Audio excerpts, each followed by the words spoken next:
So I'm let me just wait till this starts here. That should be on. Oh, we're on now. How you doing, guys? Just bear with me a wee second. Got a special guest today, just arrived, Marty. Where? Special?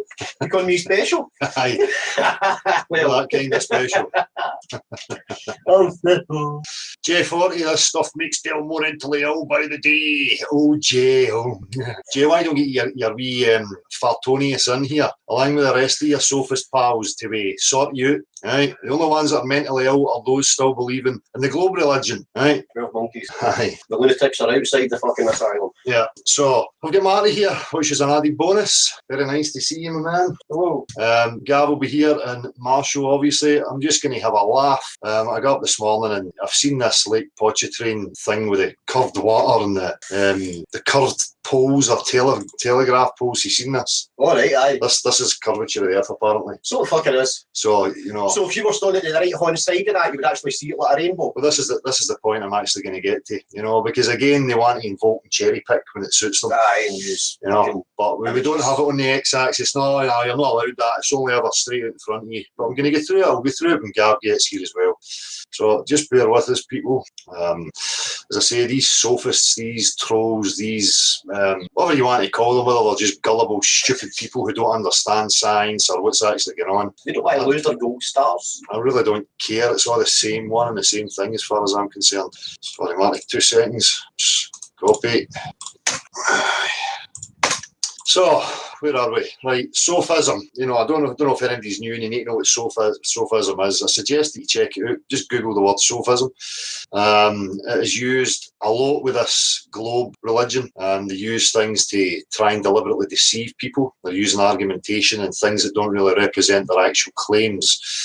So, in this case, we're talking about the late Pontchartrain, where guys like, wait, I remember, I get their names here, Soundly, Wolfie, Jed, Timmy, ALK, the usual, you know, sophist trolls. These morons who cherry pick. They take one image and they show you and go, oh, it's curvature, it's curvature. Now this one in particular I'm looking at, you know, as Marty just said, and that's the point I was going to bring up obviously straight away. You know, we take the equilateral triangle. If you're seeing that type of curvature straight in front of you, we should have another person, you know, at 90-degree angle. And we should be able to see this fucking arch. But it's never there. And they don't take multiple pictures, they just cherry pick, try and get the right effect that they're looking for, take the picture and then boom, start claiming that it's proof of curvature. And even looking at this, I'll share it in a minute, you know, if you it looks CGI to me, but the worst case scenario I'd say is a very good show of refraction. And if you complete that curvature that they're trying to suggest, I mean, me and you could jump the motorbikes and be around the earth in 2 hours. Hell yeah. Maybe not even that. You know? Round it up. Round the earth. You go in a circle, that's where you can round it off. Still flat. You're going round. Permanently left. There's not going to be much there just apart from taking the piss out of this utter nonsense. And if any of these clowns would like to come in and discuss this, by all means. And again, we're back at the same thing. Why are these clowns still trying to push this nonsense as some sort of proof of a globe earth? It should be way beyond that now. You know, some guy taking one snap or one angle through their video camera. It's not scientific, you know. It has to be repeatable. Yeah, and taken from all different aspects, as we say. Don't just take it from your wee angle that suits you and your cherry picking all the way around it. Shows the arch this way. They're not doing that, right? And we know, again, I'm just going to get back to it. The most accurate measuring tool we have is the water. We know that the water is not conforming to the exterior of any shape. That is science, practical, observed, tested, repeated. To everybody's blue in the face, water does not behave like that. Does not have the ability to support itself and display convexity upon its surface. Okay, so. Well, listening, Mr. Uri, display convexity, that's a new one. Yes. Well, I've had time to sharpen up my words, you know. We're losing the layman. Anyway. Daniel Reid tipping my flat cap to you, Dale. Fuck the bowlers, yes. But as I keep saying, you know, they continue to have a presence. So we should continue to have a presence and laugh at their utter stupidity and pull it up every chance we get, which is exactly what we're going to do. Yeah? So, thank you. Thank you very much. Thank you. Smash. Cheers. Just on your sideline, Bill. just the name Tim Osman, right? Now, that takes me back to like your Osama bin Laden and such. Like, did he know of a name? Yeah. According to them, just gone by their theory, like CIA name, which was it no Tim Osman or something? Yeah, that's right. Right, just like, I thought that earlier. I was like, Tim Osman, how do you know that? The boy's just a lost soul, you know. He's either on the payroll or he's the most stupid. But there's nothing wrong with nail biters. Aye. You're an ex-nail biter. I'm an ex-nail biter. So, 40 odd years I bit my didn't nail. really apply to you. It did. I'm distracting you, mate. Sorry. That's all right. Apolitical Gem Billy, yes, because pointing out that Dell is incorrect is a banning offence, of course. No, more of this utter nonsense.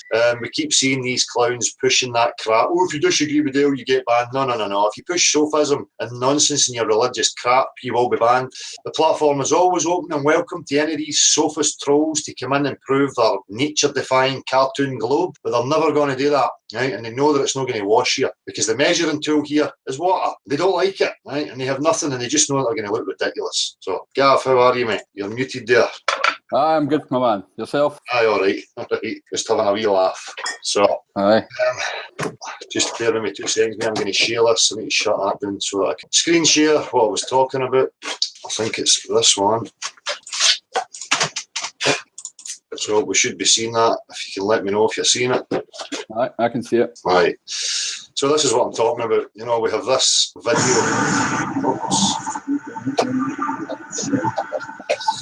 Again, part of the sophism, it's always straight in front of them. I mean, they're panning left to right here, and we're not seeing a curvature that matches what they're trying to suggest straight out in front. Well, there's a fucking surprise, eh? We live in a cylinder.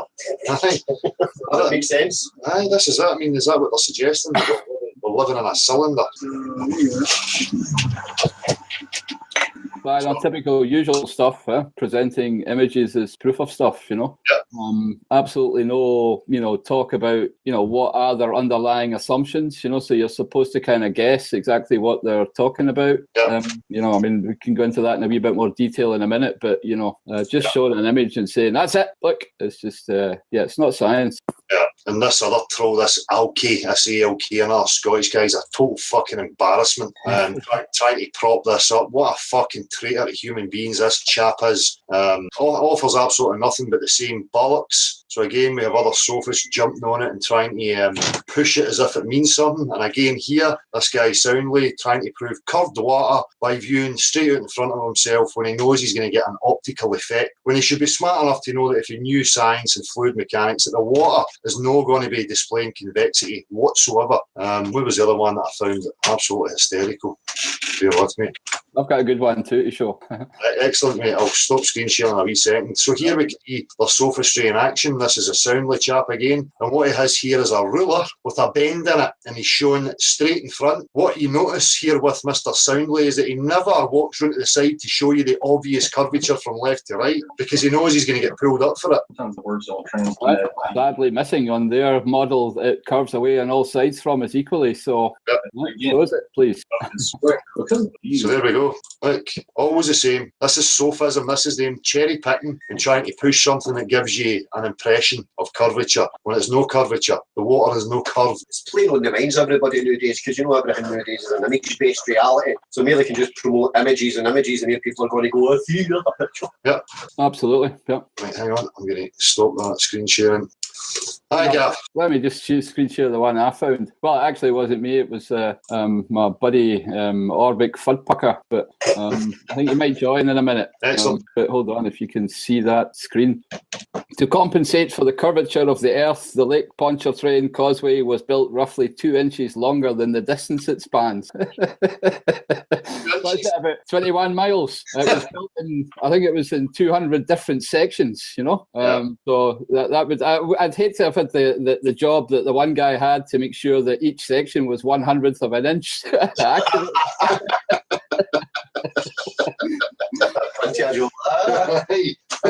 I would like to know his practical methods to get that quality assurance. Mind you, they do say roughly, so it obviously doesn't really matter if it's 2 or 3, right? Aye. That's the kind of globe science we're talking about, roughly. Fuck it. Gravity's roughly 9.8 metres per second square. I thought that was brilliant. You know, I mean, how can anybody believe that bullshit? You know, 2 inches longer than the distance it spans. You know, that's some feat of engineering, that. But I really don't have any much more to say on that. The matter, for me, it's just a laugh. It's just an opportunity to take the piss out of these numpties and question their sanity. I mean, why is it they keep trying to push this crap? You know? Here's only a wee funny one. There was this guy going on about gravity one time, right? And he kept going on about it. I was like, listen, even the scientists will tell you it's variable. It's not a constant. Yeah. And he's like, well, all right then. He admitted to it, right? And I turn around and says, well, how come, see where there's less gravity? So they can take their gold there and get it weighed, you know? And it's going to be dead light compared to really take it where there's heavy gravity. Or they've got things that compensate for that. I was like, all right. Well, that's the point, isn't it? You've heard this numerous times before, and it'd be so simple. We would all be millionaires. I don't know why we're sitting here online. Go somewhere where there's less gravity, buy their gold, and take it somewhere where there's more gravity, and it'll weigh more. Exactly. I just imagine the screaming that would go on. There was some guy did it, worked it out. I saw it was quite good with coffee beans, getting them in the equator and shipping them to Scotland, And you can make a ton of money just in logistics. Nice wee scam there. Yeah. Funny stuff, but I think lots of these things, come back to the discussion around if we all can't agree on first principles, right, of the things that we're actually discussing, the definitions of, like what geometry's been assumed, how does the eye work, how does the mind work, all these things, if we don't agree on them, and I mean both sides of the debate, right, then there's no way we can have a discussion, because for somebody taking those photos and assuming certain, I don't know what's the best way, assuming certain first principles, he's actually reasoning correctly as far as he's concerned, right? So whether it's intentional or he's a shill, doesn't really matter. He's reasoning from these first definitions and axioms that he's assuming, right? But there's no discussion at all in the community, if you want to call it that, about what these first principles need to be, because if we are using different ones that the common man understands, what a horizon means, what is the actual measure, then we're talking past each other again, right? So the discussion needs to focus on what can we agree on so that we can move forward and have a discussion, and that's the one they avoid, right? They're showing us images, presenting what they say is proof, and we're not talking about, well, what is it you're actually assuming here, Exactly. That can only be deliberate or obtuse, right? So either way, it's not what we need, right, to move forward. Yeah, and that's the point I keep trying to make to them. We have to get to these things in order to have the discussion, in order to progress it. And as you say, well, what are we discussing? For me, when I say water, and that's my measuring tool, water is level. I mean, that level is level. They can try and invoke some other meaning or they like, but the practical reality, shows what I mean. Absolutely. And it is the only definition that we can all agree on based on our common sense, right? And our faculties and equipment that we get. So, it has to be the one we look at and agree on. Yeah. Hey, Glenn. How you doing, man? Great, yeah. Great, Dale. How you doing, bud? Good, thanks. Nice to see you joining us. Yeah, my first time. You nervous? I am a little bit. We're not changing. We use lube. Glenn, we were just talking about the Pontchartrain bridge or the causeway, huh? Oh yeah. I showed that image that you sent me from Modern Marvels, regarding the 2 inches longer, and we had a wee laugh at it. But you looked a little bit into the construction of it. That Modern Marvels episode is all about the construction of it. I think it was the first prefabricated bridge ever built, and it was built from pre-stressed concrete. Those pylons are all hollow, about I think 6 or 8 inch thick walls. But when I first saw that documentary, I'd been looking at the Bedford level and trying to figure out how to do that Bedford level experiment here myself on a lake that's nearby to here, where one lake I could see 5 miles across and the other one I had 15 miles. But I was still getting all those sort of atmospheric or atmospheric effects, like the mirage on some days and then just distortion on other days. And I was trying to figure out how could we do an experiment where we wouldn't get have that sort of issue. And then I saw this thing about the Lake Pontchartrain causeway, and I thought if we could set up theodolites, if we could just get in a boat and go across that causeway from pylon to pylon and set up use theodolites doing backwards and forwards sightings, we could prove without any doubt whatsoever that surface was not curved. Yep. We could do it as a proper, rigorous scientific test. Let's pull them up on it. Better than fucking photographs anyway, that's for sure. Definitely. And it's cherry-picked photographs and video, it seems deliberate to me. And again, we get back to these, and I'm all for it if it helps people. I always just keep coming back to we know through physics that the water is not convex in any way, shape or form. So there's an optics thing going on here, and it goes back to, your Gav, how the eye works and how perception's working. I've got a couple of slides if you want. I can show them that might maybe help people understand what's meant by that, or what the problems could be. Hold on a sec. Sorry, Marshall, never saying hello to you, mate. Yeah. Taking granted there. Aye, Marshall, how you doing? How you doing, Gav? Yeah, nobody talks to me, though. Oh, don't I get my wee violin out? Is that Marty I'm hearing next to you? Yes, Marty. Hello. Marty paid a surprise visit today. And a day off work. Know that I worked a day off. But it's good to hear your dulcet tones again. Right, thank you, sir. I am a brammer of a chanter, so they say. You can just screen share whenever you like, Gav. Right, just 1 sec. Just want to roll myself. Have any of these sophists appeared in the chat at all? I'll bring them on. Nobody asking to be linked in. If that's the question. So I think you read out the low level retorts at the beginning, though, didn't you? Yeah. Is that all they've got to offer? We don't have any of these sophists about to speak. No. No, not yet. But we can live in hope, can't we? That'd be cool. I don't know if you can see that. I think I need to speak for people to see it, or yeah. In fact, I can just click your screen, I think, and that should keep it there. That's it. Is that what everybody sees then, is it? Yeah. It'll no move now, even if we're talking. No, I'm still seeing you though. Are you? Maybe full screen on yours, Gav. What's that? Maybe make it full screen on yours. No, it's there. It's on the watch page. It's your screen, Gav. So. All right. Okay. The great Glenn helped to make this little meme to better explain what's going on. The great switcheroo, we've called it. The guy looking at a ball with an eye behind his back.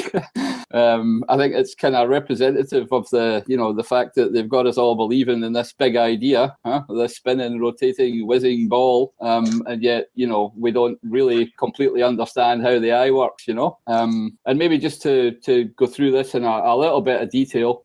Feel free to ask questions, but my opinion, at least, is that this is the kind of thing that we need to go back to and discuss, right? Correct. That's where I was a few months ago. Yeah. Aye, because nobody knows everybody. There's too many unknowns, and to take it for granted that what everybody's saying is just accepted rather than proven. Aye. As I always say, nobody knows what goes on in the eye to say what we're actually seeing.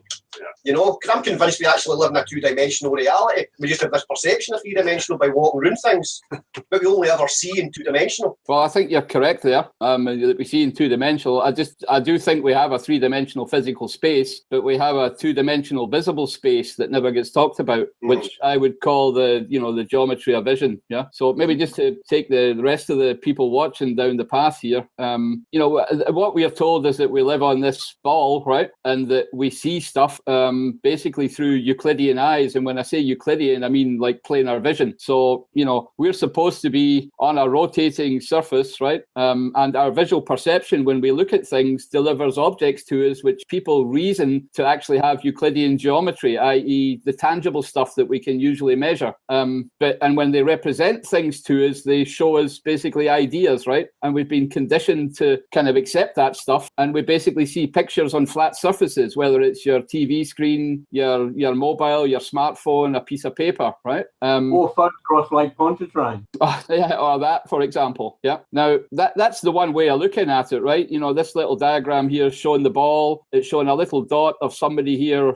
somewhere precariously perched on the surface, with, his zenith over his head, and pointing towards his feet, pointing towards the center of the earth. Yeah. And when he's looking at stuff, then, basically he sees flat pictures all the time, right? That's what we've been convinced to believe in, right? This scenario. But the truth is actually, as far as I'm concerned, and again, this is my opinion, exactly the opposite. We live in a Euclidean world, but we actually see through spherical eyes. When I say that, I mean the geometry of visible space is spherical, right? So that, when you stand on a flat surface and you're looking at something, in this case, the flat surface is this round circular plane, and this little ball is kind of representative of the visible space around somebody that he can view, then he's actually using spherical geometry to see things, right? And that's what our direct reality tells us, that, it's spherical. And I'll come to two examples in a minute to make that very clear. But our direct realism, shows us that we actually get presented to things, directly through our eyes. And that's what I would call the natural perspective, yeah? To distinguish it again from all the other versions of perspective that are out there and have been talked about. I'm trying to, define. The core of that, Gavin. Sorry? I take you to the core of what you're saying there. Yeah. Right. How do we manipulate what we see? We look through lenses. What's the first thing in our eye? A lens. So even our eyes are manipulating what we're actually seeing, if that makes any sense. Oh, absolutely. The eye is a fascinating, object. I mean, it's the best sense we have, right? It's the one we need daily. The first thing we actually see through is a lens, and that lens are created to manipulate what's actually there, whether it's concave, convex, or whatever, Absolutely. That's where the discussion needs to go. I don't have all the answers to all your questions, Marty, but... I was just adding on to what you're saying there, mate. I'm with you 100% on this. I was just saying, obviously, the first point is our lens in our eye. Yep. Obviously, we've got to believe that light enters our eye, then the first thing that light hits is the lens. Yep. So then that lens obviously distorts what we're actually seeing. At the moment, let me just stop sharing and just maybe make my point slightly differently. If what I'm talking about there is not necessarily the eyeball, but I'm talking about the visual space that we see around us, when we're looking about stuff, right? When we look at the sky, or if we're in a room, then we've got this visual space around us. And it's completely different from the tangible space, because I can't touch things. I'm only seeing things, right? And as far as I'm concerned, if I take one of my little props here, I've got a wee sphere. If my eye is at the inside of this sphere, right, then this sphere represents the visual space that I'm looking at, right? You need to imagine I'm in the center, right? And I'm looking around and I'm looking down at my feet and I'm looking up at the sky. I'm always in a kind of spherical bubble, if you know what I mean, yeah? Now, that spherical, the geometry that describes that bubble that I'm standing in is exactly the same geometry as the Earth sphere that they sell us, right? So mathematically, if I'm either thinking about I'm on a sphere and I've got straight planar vision, or I'm on a flat plane and I've got spherical vision, these two things are interchangeable, right? Which is why, if you like, the maths and the physics works, would appear to work, and why people are so easily confused and manipulated, right? That's my opinion, and there's a lot of material to back that up. The main two points that I'd like to point out to people is I'll take my wee prop back again, just to prove to people that the visual space that I have is that of spherical geometry. There's two things that I can point out that everybody will understand, and it's if I'm at the center of this sphere and I'm looking at the horizon, then I would always see basically a straight line, right? The horizon rises to the level of my eye, and when I look around, if I rotate 360 degrees, then it always looks straight. But what I've done is describe an equatorial circle in my visual space, right? Like a hula hoop round my eyes. Yeah. Even you're doing there, Gavin, sorry to interject again, didn't everyone mind back in the 80s and the 90s and used to have BBC Two on the telly, and if there was another programme coming on, it would have a flat map but a ball rotating. Right. That's kind of along the lines of what you're saying there, I think. Like a gyroscope. Aye. Yeah. And the other thing that everybody can prove to themselves, so we basically have a horizon. Our visual experience, our visual perception gives us a horizon just the same way as a globe would, right? And the other thing that, everybody can prove to themselves is if you look at two parallel railway lines, right? And they're up, I'm not holding this maybe very well, but the parallel lines and I'm looking straight down them, then they will appear to come together, right? And if I turn again 180 degrees, and look backwards down the railway line, then they're also going to join at one point, right? Now that again is the same thing that we're told is on a ball, right? Where the longitudinal lines all meet at the North Pole, right? And at the South Pole, right? So these are two things that you can go experience for yourself to understand that your geometry of visible space is spherical geometry, is what I'm trying to say here, right? And people, I think there's other parts to that as well. The way you view a star above your head, a star on the horizon, and a star on the east, how you can, get the 90-degree angles. There's various observations that you can make that basically verify the fact that your vision is spherical. And if your vision's spherical and you're on a flat plane, then the mathematics is just the same as if you're on a spherical ball and you've got planar vision. Yeah. And I think I think that's where the discussion needs to go back to, that we talk about that we have agreements on that, so that, because otherwise there's one camp having assumptions and definitions, another camp having theirs. Everybody's just defending position, fighting and debating, and we're not having any discussion. And maybe my last sentence on that is, if academia doesn't come to the table, and as far as I'm concerned, the common man needs to go out and make his own fucking definitions, yeah, with or without them, yeah. And that's the side I'm on. Excellent. So, does that make sense? Would the case be then that it's basically the point of view that's the big difference? That your axioms that you use for the basis of your mathematics depends on whether you're at the centre of the sphere looking out, or you're on the surface of the sphere looking. Absolutely. So Absolutely. Right, I get it now. And as far as astronomical observations go, they actually make these two things coincide. So whether you're on the surface in your horizontal plane or the horizontal plane through the Earth, they're defined to be the same coincidental, because the distance to the surface of the Earth is so small compared to the apparent light years to the stars that it can be ignored. So astronomically, they ignore that part about the surface, and they ignore that part about the fact that we've got spherical eyes, right? Or sorry, when I say the eye is spherical, but what I'm talking about is the geometry of visible space when I say spherical vision. Yeah. So that means that the mathematics cannot be proved. No. Well, I mean, mathematics can't. Any mathematician, again, I'll repeat this for everybody else as well, that if I'm a mathematician, and then I have to believe in the axioms that I set up, right? And if I believe in them, then I can go forward and reason in mathematics and come to a conclusion. But they do depend on me believing my own axioms. If I, on the other hand, have different first principles and different axioms, my reasoning and conclusions are also valid. They'll just come to a different one than the other guy, right? And that's what we seem to be doing the last couple of years, is just, people talking past each other, right? And rather than talking about what are the things that we can actually agree on and go from there. Yeah. So we're not even really fighting about first principles yet. No, that's where the discussion needs to be. No. Yeah, we need to work out what those are. Then we can have a proper discussion. Yeah, that's my take on it. Well, it has to be. In order for us to progress, it has to be that way. Or you're just going to forever have this perpetual dichotomy of one side against the other, as you say, talking past each other. Yep, yeah, which is what they want, right? They want us all fighting, yeah? Yeah. Certainly don't want to have a discussion based on going back. And I mean, you can, and it's not as if these discussions haven't been had. You can look at lots of, mathematicians and geometers for the last 300 years. They've all brought this problem up, yeah? Not the problem, they haven't necessarily discussed the spherical vision, but they've always brought up the problem of what is an axiom, what are the universal ideas that we can agree on, because that is the basis of knowledge, right? If you don't agree on that, all you're doing is talking past each other. Useless, waste of time, Yeah. One of the things, sorry, Joe.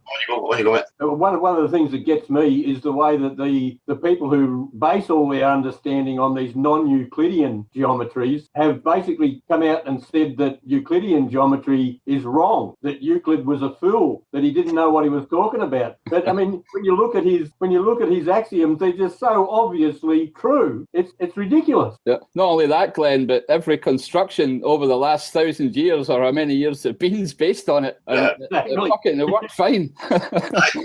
You can't build any. Exactly. Yeah.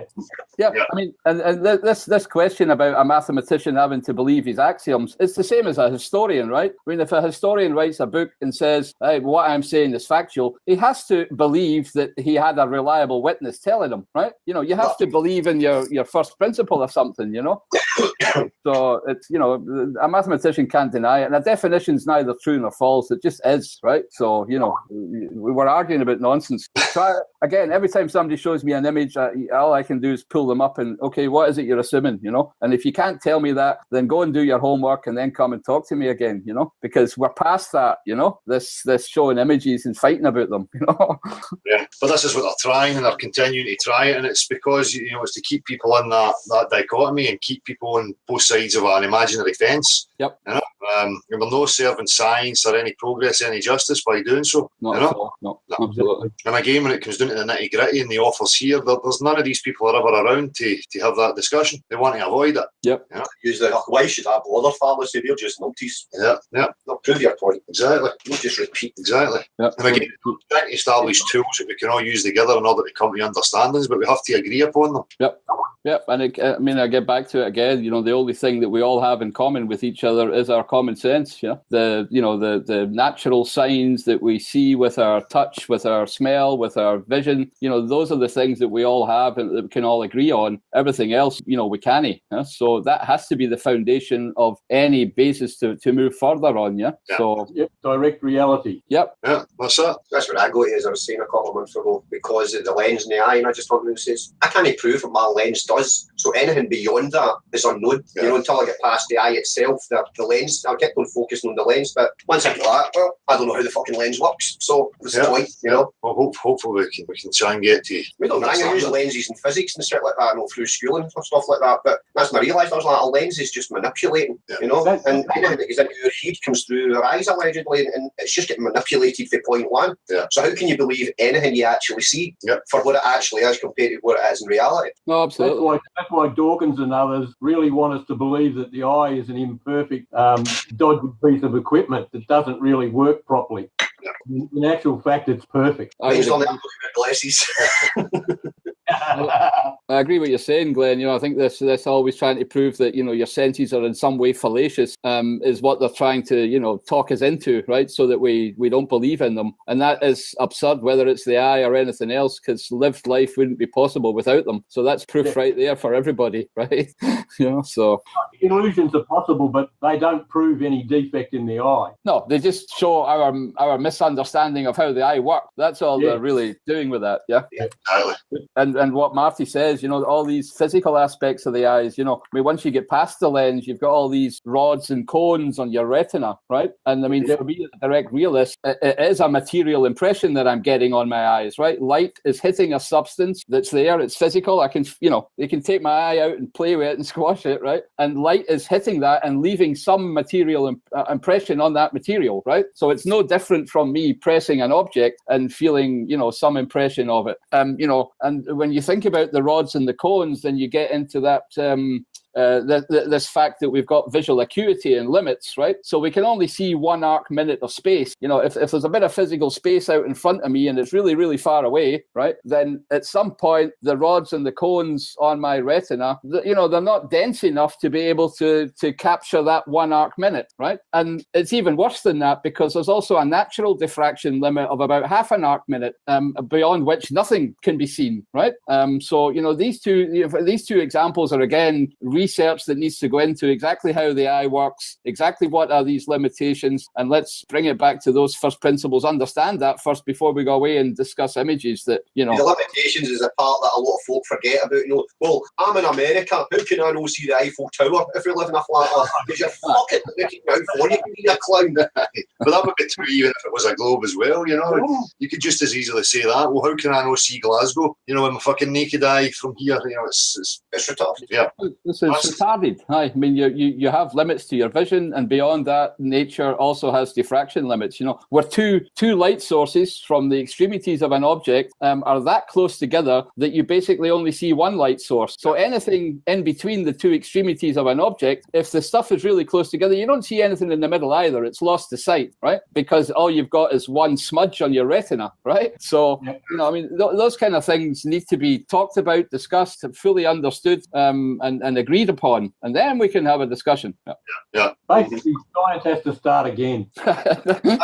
Well, it's a lot of the mathematics will work. As I say, it's just a switcheroo, right? So, as far as I'm concerned, whether it's spherical vision in a flat plane or whether it's a curved spherical ball in a flat vision, it's a duality of the geometry. So you don't need to throw away the mathematics equation. They actually work for us. They're working differently for us.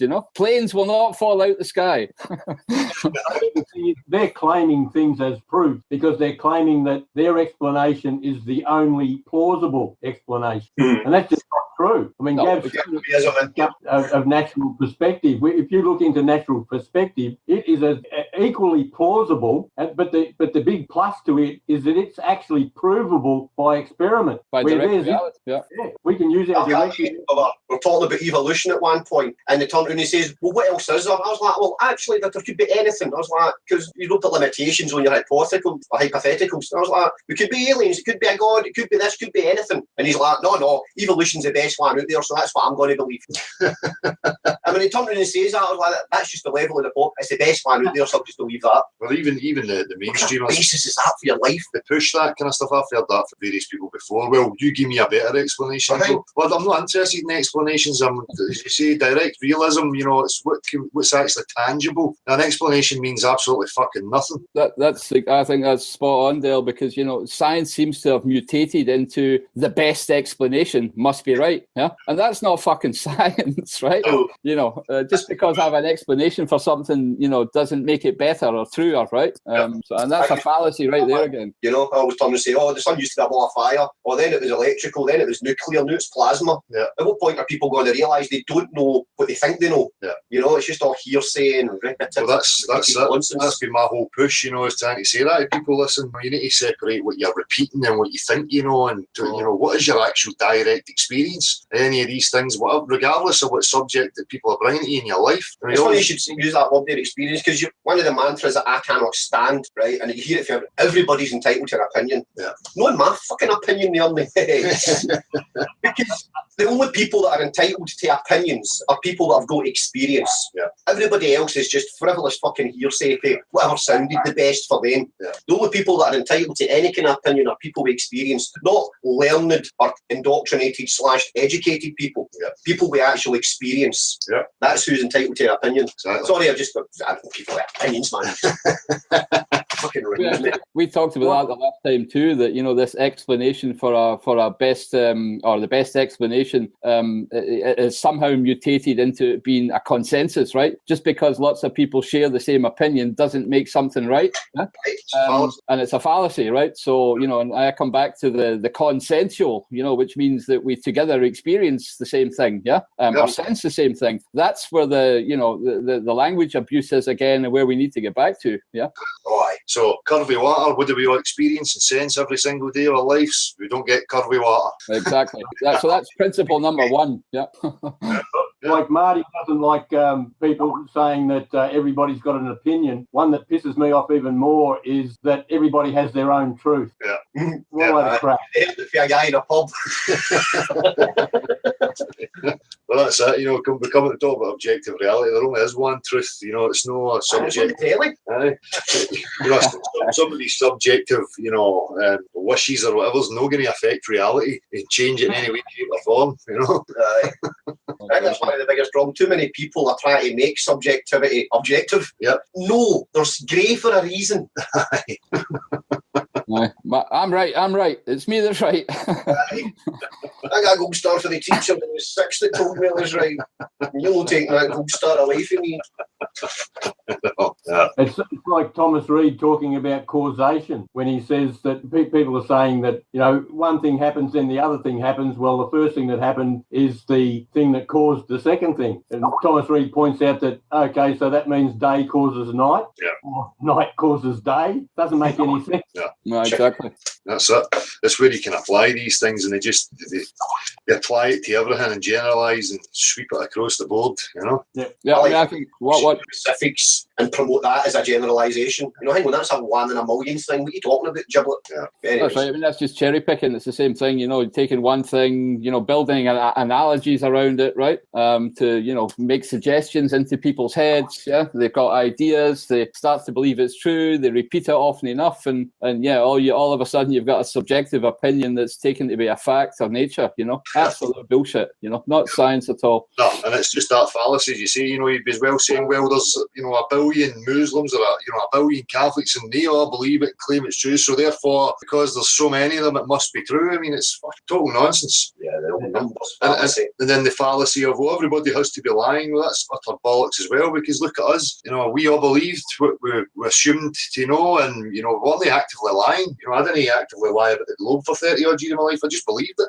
Yep. You walk into a fucking nursery in a primary school and there's globes everywhere. You're what you meant to do. You say we're born into it, and the reason why there's no big conspiracy out there, and I'll keep pointing it out, is that those people who haven't understood the direct realism and the difference between the two, or how the language gets manipulated, or the fact that there's a dual geometry at play here, right? So it's very easy to follow the other one. And I'll say it again, as a mathematician, you can actually believe that your conclusions are correct because you're never questioning the assumptions you made. So nobody's out to deliberately confuse you. They're just confused themselves and not thinking about it properly. Yeah. What I say is about mathematics. For mathematics to work, whether it's an equation level or everything, you have to have provable integers and turn it into arithmetic. As opposed to just, this is a constant, that's a constant. No, prove it. You need to turn mathematics into arithmetic for it to work. It can only work if you can prove the integers you're putting within your equation. Which comes back to substance. You go to have actual tangible substance. Which is Gavin saying about back to believing in axioms that aren't actually proven, just accepted. What you're saying, Marty, there is basically, everything has to be rational, right? It has to be built on some number that you can set in proportion to each other, And that's absolutely right. That comes back to actually building, a 3, 4, 5 triangle or a, 8, 10, 12 one. Do you know what I mean? So that you need substance to be able to turn that into a finite ratio that actually is provable and practical. So yeah, you're quite right, Marty. Yeah. One thing you were saying before, Gav, that there's no conspiracy. I wouldn't agree with that. I'd say there is a conspiracy. It's just that most people aren't in on it. Yeah. And the mathematicians that are really pushing it really believe in those axioms. So if they can go away and prove to themselves, they can sit down for days and do all their equations and say, yeah, well, there it is. I can prove it. Yeah. It works. So that's what's happening, I think, by far the majority of the scientists and mathematicians and everybody that's involved. But I still believe that there is a conspiracy. Thanks for correcting me. You're quite right. That's what I meant. There is some elite that fucking know what's happening and they're pushing the agenda. But I think 99% of the population is just deluded the way we were. Yeah. So for those people that push that fucking nonsense, everybody would have to be in it. Shut your fucking mouth. Hierarchy works. Exactly. Compartmentalisation. Yeah. So, I just hope that some of the stuff we're talking about, other people will look at it closer, come to the same realization and inquire into it, whether it's how the eye works, the geometry stuff, the language, because, my worry is always that, if we don't expose it and get it all out there so that people know what's happened, they'll be able to do it again with the next fucking bullshit, So, the populace has to be awake, inquiring, that comes down again to is taking responsibility and repeating and being repetitively, in order to drill it home and get people listening to it and paying attention. The ideal situation, you would say it once and people would take heed, but unfortunately it's not the case, And we've got these clowns running about, social media, YouTube, spouting this stuff, sowing confusion with people and perpetuating it. Keep this false dichotomy going of globe versus flat. We're talking about science, we're talking about objectivity. There isn't dichotomy, it only is what it is. And it's a matter of having discussions in order to understand it. You know what I mean? And the majority of people that are creating all the discourse are no longer out of school. So they're just, but hang on, I've got my gold stars, so I need to promote this, or else I've just been lied to for fucking the past 16 years of my life. We've got that to deal with as well. You get people who don't want to face up to the fact that we're duped, or they've got an investment in it, whatever way. Absolutely. And as you say, all the people running about, they're giving people doubts. It's not as if any reasonable man doesn't have doubts about what he thinks, right? You'd be a complete arrogant asshole, if you didn't. So they play on that too, don't they? Sowing a little bit of doubt and fear, and then you see people swaying back and forth, and And by the time that, it's fucking... Doubts they create questions, and then that's when you get the right answers. Well, it's part of the Socratic method within yourself, not just putting it out there externally. I just think earlier on, Gavin, I think you mentioned something about common sense. Yeah. Need to tell you that's actually leaving because health and safety has come in. Common sense, man. Who's that Australian guy, the comedian, and he talks about there's a fucking hole in the ground. Common sense tells you I'm not going to fucking step in that. But no, you need health and safety to tell you. Aye. Not need health and safety. Fuck, you broke my leg. That's exactly. I know. That people have given up their authority to make decisions for themselves. That's half the problem. I've said that a few times too. That if people give it up and don't have that, self-determination, and I believe in people with white coats, then you've also got no way to verify it for yourself. So you've given up totally. And we need to reclaim that. And we need to reclaim the language too. They've taken ownership of the language. They own it. I hate the way people speak nowadays. I even checked my daughter the other day. I see somebody she's like, "Oh, too true on that one," and I was like, "How the fuck is that grammatically correct?" She's just going in here like that. Oh shit, he's going after one. Lamal. What the fuck? They've actually started allowing phonetics in English in the schools. No text talk. If a word sounds like that, you can write it like that because everybody knows what you're saying. Fucking dumbing down to the populace. But anyways. It's all right. Hang around. Party in. Don't trigger me. I need a safe space. I don't. You'll be making videos about you. You're a ranting lunatic. You're angry. Good. Fucking. You mean the disembodied voice that I can hear? But they'll never see it. But I also think another great example of what we're talking about is, the definitions of measurements too. I've said this as well, but, depending on the geometry that you're assuming, your definition of measurement changes, right? So, again, when they come and they ask the people who don't believe in a globe to, well, show us the model and show us how to measure it, then, there's still no agreement, again, on what is the definition of a measure, depending on the geometry you're on, So, yeah, it reminds me a bit of the budgie smuggler, I was, when they were talking about that, I was just thinking, in Scotland you don't measure budgies by inches, we measure in leg lengths.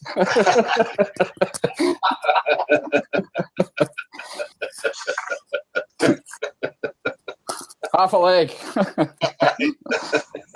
Budgie smuggling, that's an Aussie term, isn't it? Budgie smuggling, is it? For speedos. Speedos and so on, yeah.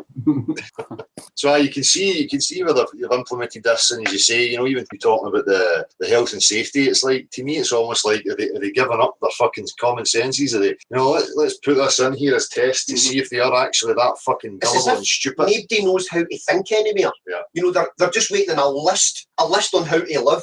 Yeah. And that's what everybody's waiting on. They're just waiting on this magical list that tells them how to live their life, where they are, who they are, why they are, and then there you go, there's a book for you. That's it. Fuck your book. That's it. There isn't a book. That's it. The last book they try to enforce on is always the Bible, sure. Yeah. Well, sorry, on you go. I was just going to say, now it's the globe, they've gave up that and we're now into the globe religion.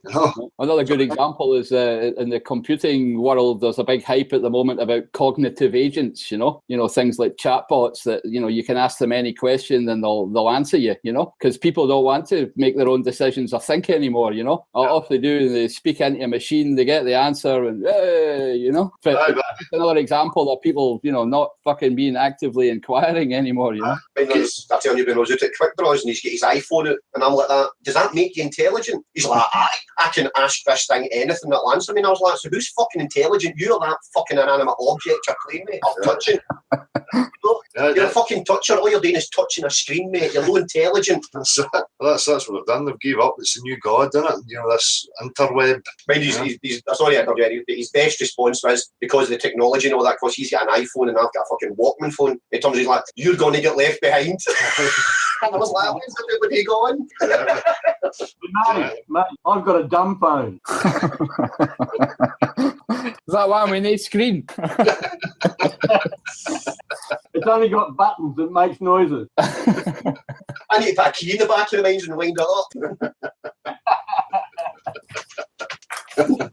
I look for screen. I tell you what, I don't watch television listen to the radio much, but I was doing some work for a bloke today, or yesterday actually, and I was using his vehicle, and he had the radio on in it. And there's one of those radio talkback shows on, and the people that were ringing in were discussing how it's disgusting and that people were getting upset and offended because people were calling them names like love and doll and sweetheart.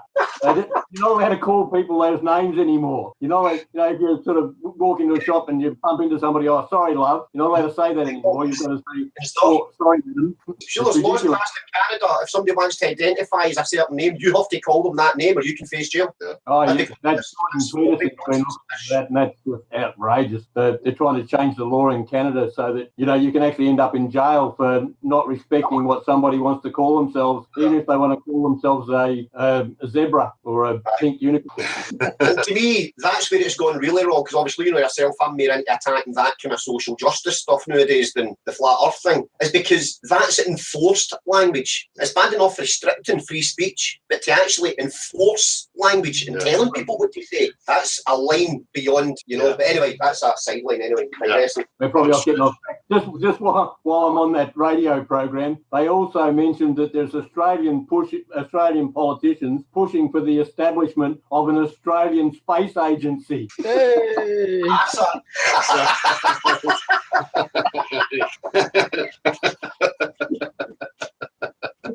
One of the commentators said something like, even if they take $10, it'll be a waste of money. No, you get your very own fake images, Glenn. Anyway, off track there. No, it's all good, man. It's all joined through the web, mate. Yeah, everyone's joined through the fucking web. That assault on free speech, or free thinking in this case, really more than free speech. They're trying to control what's in your mind. It's the same thing that they've done to perpetuate the globe lie. So it all does hang together, Marty. People need to discern all these things to come to the correct realisation, I think. To keep promoting the globe is just to promote everybody as an accidental insignificance. And that's why people are always coming for a point of fear nowadays, because they're subconsciously just living in fear without even knowing it. They're an insignificant little accident according to the fucking globe and fucking evolution. It's a grounding, it's a foundation that's no steady, it's no secure, It's not flat and stationary, no. That's that level. And even to get back to the eye thing, I keep bringing that up to people before, if I blindfold you and I put you on a platform and I slightly tilt you in any direction, your senses, your internal, gyroscope, call it what you will, is going to tell you and let you know. So that for me, everything's balanced and set from that, that point, Absolutely. It's absolute nonsense for them to tell us that we don't feel it. Everybody has an orientation of what up and down means, huh? It's only the mathematicians that have tried to, tell us that we don't, and they've put us on this ball and upside down, absolute nonsense, No, come on, fellas. We've got to accept the fact that it's actually those little balls in your ears being pulled to the centre of the earth. Yeah, I forgot about that, Glenn. Good. Thanks for pointing that out. I need to go back and study that one. Get re-educated, find my way in society again. It's all a big mistake. Actually, that's one of the things that gets me is the question that comes up so often about why is it so important? What does it matter if it's a globe or if it's a flat plane? And that's, I think, my own personal feeling is that it's the central issue. It's what every other lie is based on. They get away with everything else because they've got away with that one. Of course. Yep. Yeah. And if you have a fake, false foundation or a weak foundation, we all know, collapse. That's exactly it. Yeah. So, it annoys me, for any human, they were prominent in my lips even as a kid. What is this I'm experiencing? Where am I? Why am I here? And if you're continually being pushed, falsities, then you're forever going to be in perpetual confusion. Hell yeah. So, it really shows the shallowness of people, the lack of contemplation in them. When you hear that crap, what does it matter? I mean, no problem then. Be malleable in somebody else's fucking tool in a game that's not even in your control. Yeah. By all means, be a zombie.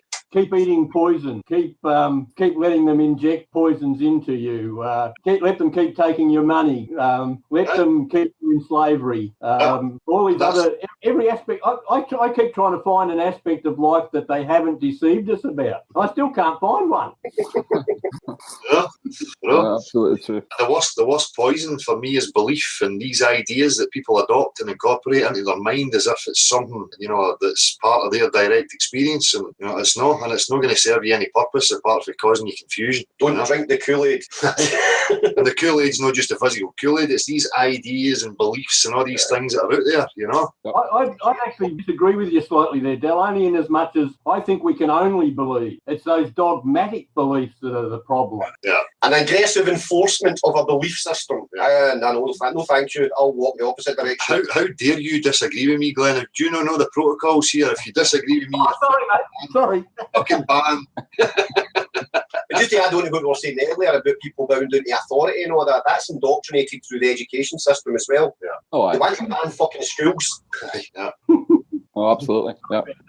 So easily done as well, right? That, the having people kowtow. We police ourselves, right? We had that discussion a couple of weeks ago with it's got to the point now where even if you're wearing a high-vis vest, right? You're not even an authority. I could just walk around that street with a high-vis vest on and you see people automatically getting into that, authoritarian, servant mindset. Oh, he's wearing a high-vis vest. He must be an authority or some kind of better about him. My granny in her later days, she wasn't well at all. She used to be a home help. See, before the home help would come in, she'd get out her fucking sick bed, clean up the house, because they didn't want a dirty house for the home help coming in. The home help was coming in to clean your fucking house. Or else, if the doctor was coming, oh my God, Sunday vest on. Yeah. Oh, you're fucking dying here. No, the doctor's coming. I better put my good clothes on. The doctor's coming. You can see it with the police as well, for the police, they're there to serve and protect, right? But I think anybody who gets stopped by the police, their heart beats faster, right? And it's certainly not because they've got this cozy feeling that the policeman's coming to serve and protect them, right? So. And if they were really there and fulfilling that role, these things they would think about that and how they're imposing on people by their dress, their mannerisms. But none of that's addressed, none of that's catered for, No. Well, the people for the government, you just flip it 180 degrees, because when the police started putting on the side of their motors, making communities safer, that's when communities went to fuck. Yeah. As soon as they bring out something, it goes flip. Yeah. And that's true. I say that about the whole globe thing. You can reverse everything they've told you, and just as you were saying about the eye and stuff, for all I know, we could be in a sphere. This could be like a gyroscopic setup. We are in a sphere with a level plane in the middle of it. Yep, absolutely. We can't exclude that one. Yeah. What I just know definitely is that the way our eye works is different from the way they tell us, and as far as I'm concerned, that's where a lot of investigation needs done. And from my mathematical standpoint, I can see how the deception was perpetrated, because it's a dual system that they've got. So and I just hope people can realize that and look closer at it. Yeah. Hopefully you can keep digging, mate. As I keep saying before, everybody's got different skill sets and attention, and that's your path, your journey. You're obviously the man with the tools to dig into that. I wish I had them, but I just don't. So I'm appreciative of people like yourself who go about looking into these things. Well, I'm appreciative of people like Glenn who are helping me formulate it in a way that everybody can hopefully understand. And not get whatever scared, or mathematical equations won't help anybody. It needs to be shown in a manner that everybody can comprehend. Yeah.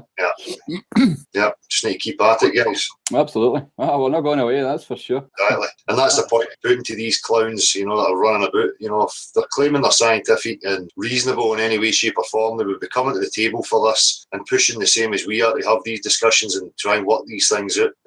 We don't have something to protect. It's not like, we want to protect flat earth just because, the way they try and make it out. We're active inquiring people who are looking into the nature of reality and how things are operating. You'd think that the way they claim that they would want to be involved in that, but they seem more hell-bent causing division and keeping this false dichotomy going. And the biggest question that people forgot to ask, says who? Exactly. That's the ultimate question. Somebody comes out with something, really? Says who? Well, that's what it needs to come back to. All these people out there just, not wanting to have that discussion are either not far enough down the line, go away and, come back, or they're deliberately confusing the waters, And I think there's both there. There's both sets of people in there. Yeah, and regardless, even if it's pointed out to these people and they continue, that should tell you, because there's a lot of people out there trying to guess it. Oh, where's the agency? Where's the trolls? Look at what we're saying right now and how we're trying to bring people to that discussion. And these other characters who perpetually keep going. That should tell you a hell of a lot about what their agenda is, what their incentives are. Absolutely. I mean, you can give them 1, 2, 3 chances to get it right, but if they continue to ignore it, then they must have some other purpose behind what they're doing, some other motive. I agree with that. Everybody gets a couple of chances, but after that, they're at it. I've said that for a long time. Stupidity only goes so far before I start saying, well, this is beyond stupidity now. I've never lived in a version of Aldous Huxley's Brave New World, where they have got it perfect. So there is these dumb fucks that don't question anything and just accept everything they're told. But we're just a glitch in the machine as such. Hang on the road, I can actually think. Shit, renegades. Can't have that.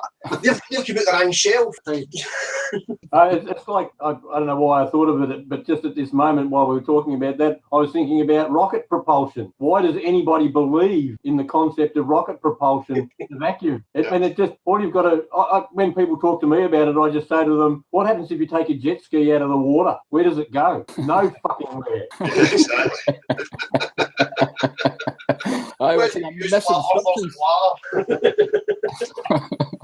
A good one. That's not evidence yet, though, Glenn. That's just an analogy. You're going to have to prove that claim. Are you sure it's a self-evident truth? Yeah. Back to that again, vacuums, pressurised systems, no solid separation. I mean, what the fuck are we even talking about it for, And I seen that again on Facebook today. This is how such and such behaves in a vacuum, and this is how such... Now, we don't live in a fucking vacuum.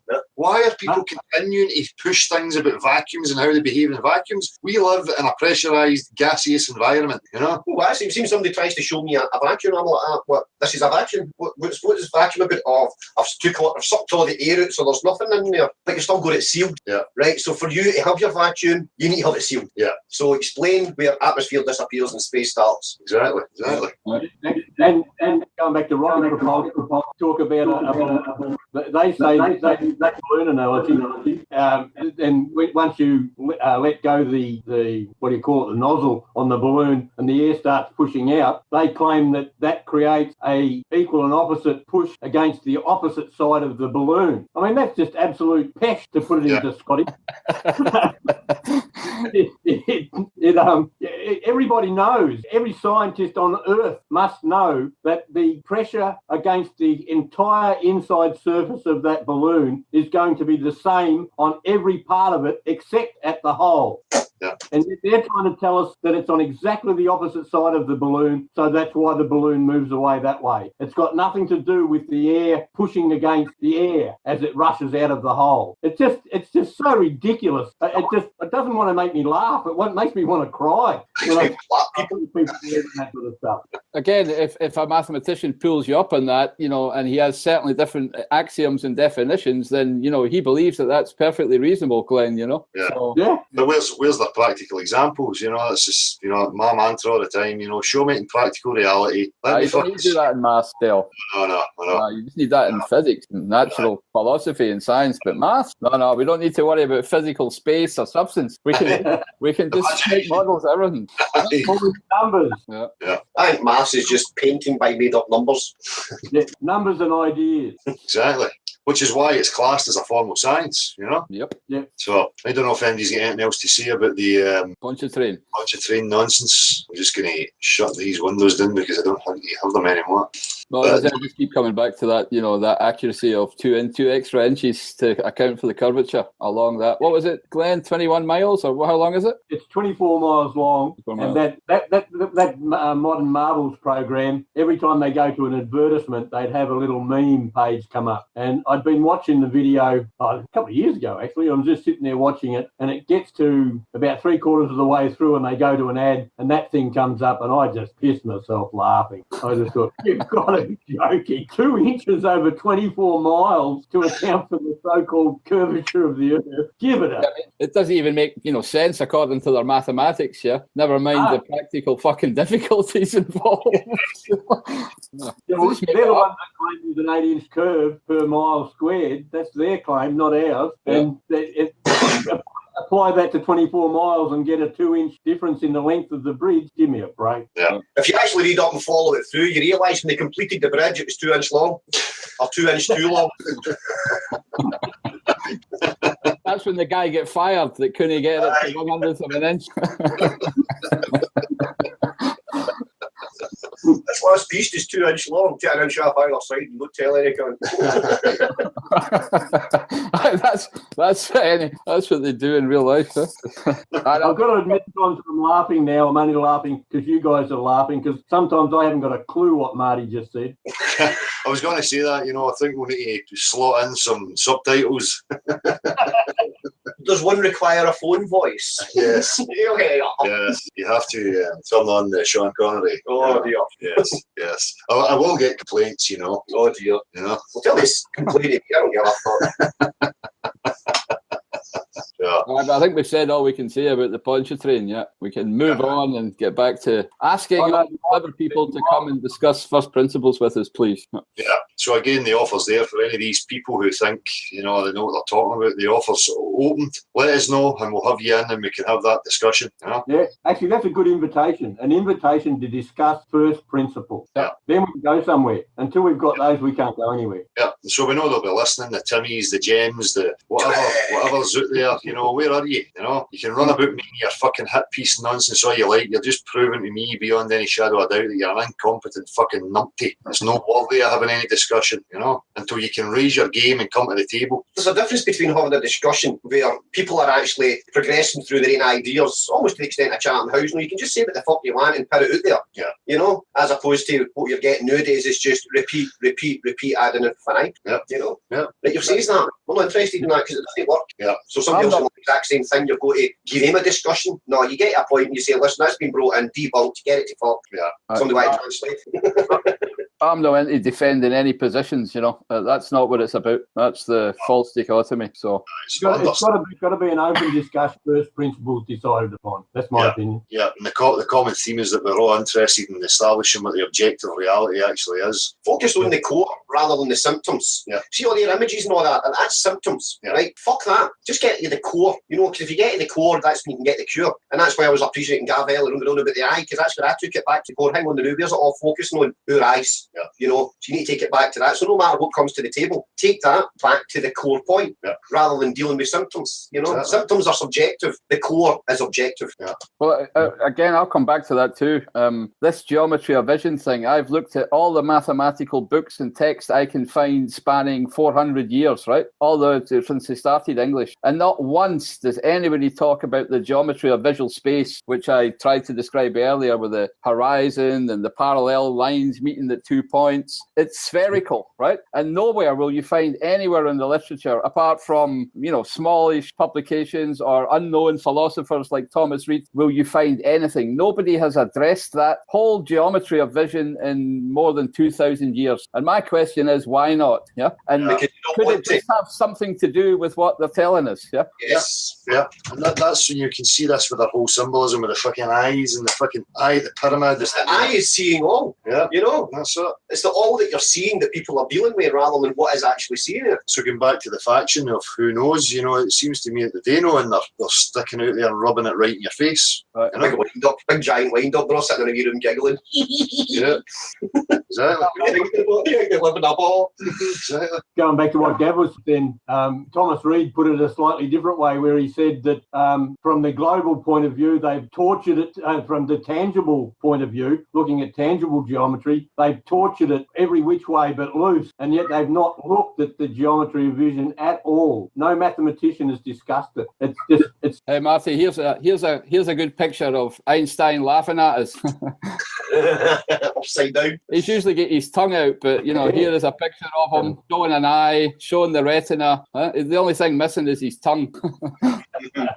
Yeah, they're fucking happy. Of course they are. Everything's upside down. That's how you know yourself. I was in a hellish 8 years ago. I was a wee fucking working slave and all the rest of it. And then you realise, hang on, everything's actually upside down. And no matter what comes to me, I just flip it around the other way and it fits comfortably. Yeah. Yeah. Everything they tell us is arse with fucking elbow. Upside down, back to front. Exactly. Punch board or Yeah. And probably the most important question I've got for the day is what's the difference between a numpty and a vampire? One's just an idiot and the other one's puggle. You know what a BAM pot is, right? There's a BAM pot and a BAM stick which you use to, grind materials. So it's like a pot and a socket. They're pretty useless otherwise, except for that one purpose. So. I'm sure that'll give you a description of a numpty. Well, it's been a pleasure talking to these guys. I mean, I don't know if there's much more we can say about the Pontchartrain thing and any of these other points, but apart from keep at it, and we'll keep bringing this to the table, and hopefully we can get them to engage in some of this discussion. Yeah, well, Glenn and I are working on a few documentaries or videos that we want to get up pretty soon. Cool. That hopefully will break it down so that it can be easier followed. This has been a bit of a very quick ad hoc summary of the overall problem, but I think folk to understand that we need more material. So well, as soon as it's there, I'll stick it up here, and no problem. Right, the wider coverage gets, the better. Exactly. I think one thing I'd like to sort of push a little is getting a group together, or somehow or another organising an actual experiment at the Lake Pontchartrain Causeway, because it is 24 miles long, because it is obviously flat. You could do, like, I think the first guy I ever saw mention it in a book was our friend, what's his name, wrote Zetetic Astronomy. Robot. Robot. He mentions in one of his books about doing a back and forth sighting with theodolites, where you start at one point, you go to the next point, you start at one point and you sight the second point, then you move to the second point and sight back to the first point, and then you just move on to the third point, and you're just sighting backwards and forwards all the way across, so that you prove beyond any doubt that there's no curve. Yeah. And I'd really like to see a group of people in the States maybe get together. Maybe we could all help somehow or another. I don't know how it could be organised, but it'd be really good to see a properly rigorous scientific study made of that what do you call it, phenomena, that bridge. Yeah, absolutely. Yeah, we can certainly. It's too far away for me, but certainly help in any way in describing the experiment, or looking at the methods and stuff. I definitely want to be part of it. We can put it out there from here, and if anybody's interested in it, then they can let us know and contact us. Contribute any we can. Again, for me, I understand people need these things, but the best measuring tool is a liquid that's fucking right there in front of us, so it tells me everything I need to know. I agree wholeheartedly, Del. I wish we didn't have to push for these other things. I mean, those things are just so obvious. Yeah. It's like the other things I was sort of pointing out. There's so many things that are so obvious, and yet the people that the general public seem to look up to for their authority on these sort of, they don't get it. Sad. Yeah, and unfortunately, we have to play to the state of mind that people are in. And if things they need things like that, then by all means, I'm for it if it helps the progress. But me too. It's the same for the same reasons. Nobody needs to prove to me that water's level. So, but if it helps somebody else, make that jump, then fine.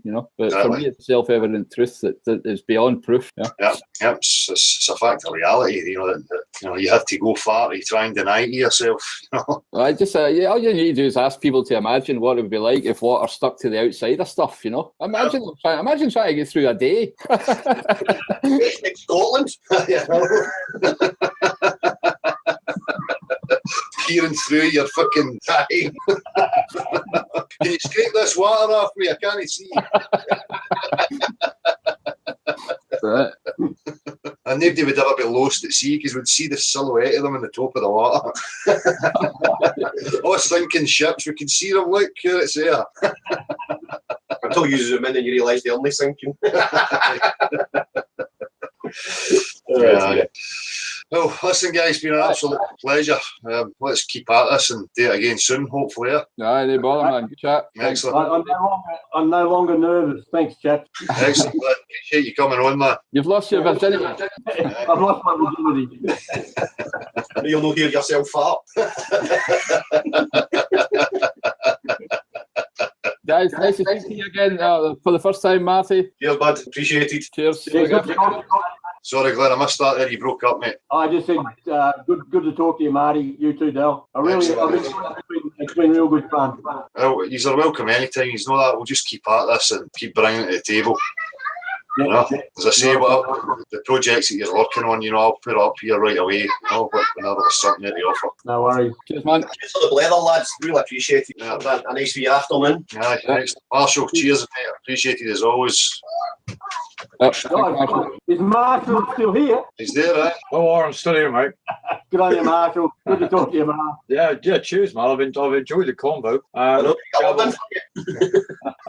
Gav, I pointed people because they've been asking about whether you got a channel, and I said, the content that's going to interest people is already mirrored on Beyond the Imaginary Curve. So for any of Gav's back catalogue, it's already present up on Beyond the Imaginary Curve, peeps. If you just dial back a couple of months, and you'll see the research that he's been doing. Yeah, and that natural perspective and tools for truth, these kinds of videos, and obviously Gav's got his channel there as well. But anything that's coming forward for Gav and Glenn, I'll be putting up here right away for people to access, and share it. I've got Ranty sort of trying to send through a link to Lake Pontchartrain, which I've seen. I can't resolve the link, Ranty, and it's the video that shows a total lack of arc from the same perspective. So yeah, I mean, thanks a lot, dude, for trying. I have seen it. Unfortunately, I can't pull it up on screen for some reason. Well, that's the observations you would have to be doing over, different periods, different temperatures, different times of the year, see what you get. They're not following the scientific method. It's cherry picking. Oh, this suits our story. We're just going to use it and throw it out there and insist to people that that's what's happening. Well, they're not getting away with it, So. Beat it into them. Yeah. Well, listen, guys, appreciate it, Glenn. Anytime, man. Good on you, thanks, Del. I'll see you. Take it easy, man. Marshall. See you, Marty. See you, Marshall. See you soon. Marshall, cheers, mate. Everybody watching and anybody in chat, I hope you get something useful from that. As I say, we'll be keeping at it. We'll be back tomorrow as usual, 7:30. It's the People Beyond the Imaginary Curve. If you want to come in and have your say, let us know you're there, discuss any topic, by all means, just send an email to nocurve@gmx.com, or you can have the phone number, which I'll put out tomorrow night when we start. Well, much appreciated. Marshall, cheers again, man. Cheers, everybody.